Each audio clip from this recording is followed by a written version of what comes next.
ഇതിലും വലിയ വായ ടീമിനെ ഞാൻ വേറെ കണ്ടിട്ടില്ല.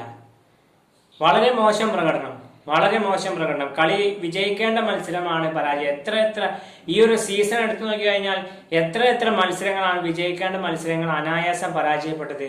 ഈ ഒരു അനായാസം ഈസിയായി ആ ഡൽഹിക്കെതിരെയുള്ള കളി എടുത്ത ശേഷം ഡൽഹിക്കെതിരെയുള്ള കളി അതിനവിടുന്ന് ഇങ്ങോട്ടുള്ള കളികളൊക്കെ എടുത്തു നോക്കി കഴിഞ്ഞാൽ മനസ്സിലാക്കാൻ സാധിക്കും. എല്ലാം വിജയിക്കാൻ പറ്റിയിട്ടുള്ള ഒരു കളിയാണ്. അത് അവസാനം കൊണ്ടങ്ങ് തുലച്ചു കളയാം. അതാണ് ഇന്ന് സംഭവിച്ചിട്ടുള്ളത്. കുറെ മരവായകളെ ഈ ഒരു ടീമിൽ നിന്നും മാനേജ്മെന്റ് പുറത്താക്കേണ്ടതുണ്ട്. അതുപോലെ കുറച്ച് കോച്ചിങ് സ്റ്റാഫിനെയും ഈ ടീമിൽ നിന്ന് പുറത്താക്കേണ്ടതുണ്ട്. അത് ഞാൻ പറയേണ്ട കാര്യമില്ലല്ലോ, കാരണം ഞാൻ മുമ്പത്തെ പല വീഡിയോയിലും ഒക്കെ ഈ ഒരു കാര്യം പറഞ്ഞിട്ടുള്ളതാണ്. വളരെ മോശം. 200ന്റെ മുകളിൽ സ്കോർ വന്നു. ഞാൻ മുമ്പ് പറഞ്ഞു ഈ ടീമിന്റെ ഒരു പ്രശ്നം എന്ന് വെച്ച് കഴിഞ്ഞാൽ ടോപ്പ് ഓർഡർ തകർന്നു കഴിഞ്ഞാൽ മിഡിൽ ഓർഡർ മികച്ച സ്റ്റെബിലിറ്റി ഉണ്ടാവില്ല. മിഡിൽ ഓർഡർ മികച്ച രീതിയിൽ കളിക്കാൻ സാധിക്കില്ല എന്നുള്ള കാര്യം ഞാൻ പറഞ്ഞിട്ടുള്ള ഒരു കാര്യമാണ്. അത് തന്നെ മിഡിൽ ഓർഡർ വളരെ ദുരന്തമാണെന്നുള്ള വീട് തെളിച്ചിരിക്കുകയാണ്. 14 കോടിക്ക് കുറെ രണ്ട് മരവായകളെ നിലനിർത്തിയിട്ടുണ്ടായിരുന്നില്ല. 14 കോടി 13.5 കോടിക്ക് വേറൊരു വിദേശ വായന നിലനിർത്തിയിട്ടുണ്ടായിരുന്നില്ല.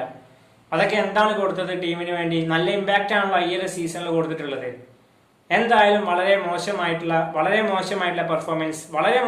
പെർഫോമൻസ്. പിന്നെ റിയം പരാഗ് ഒരു ക്യാപ്റ്റൻ എന്ന നിലയിൽ വമ്പേ പരാജയമാണ് ഞാൻ പറയും. കാരണം ബോളർമാരെ യൂസ് ചെയ്യുന്ന രീതിയും ഒക്കെ വളരെ മോശം. അതായത് അത്രയും ആകാശ് മധുവാളിനെതിരെ നല്ല രീതിയിൽ അടിച്ചിട്ടും ബ്രസീൽ അടിച്ചു എന്ന് കണ്ടിട്ടും വീണ്ടും വിറ്റിട്ട് ആർച്ചറിന്റെ ഓവർ കഴിഞ്ഞ് ആകാശ് മധുവാളിനെ കൊണ്ട് എറിയിപ്പിക്കുന്നു.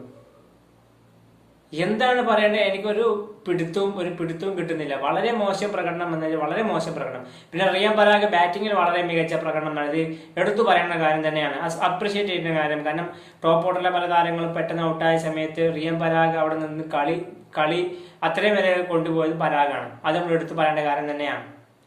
ഈ ചാതി ദുരന്തം ടീം അനായാസം ഇപ്പം ശിവൻ ഡൂബെ അവസാന ഓവർ വരെ ശിവൻ ഡൂബെ കഴിയേണ്ട രീതിയിൽ ശ്രമിച്ചു. എന്തായാലും കൊൽക്കത്തക്ക് ഒരു വിജയം ദാനം നൽകി എന്നതിന് പറയേണ്ടിയിരിക്കുന്നു. വളരെ മോശം പ്രകടനം എന്ന് വെച്ച് കഴിഞ്ഞാൽ വളരെ മോശം പ്രകടനമാണ്.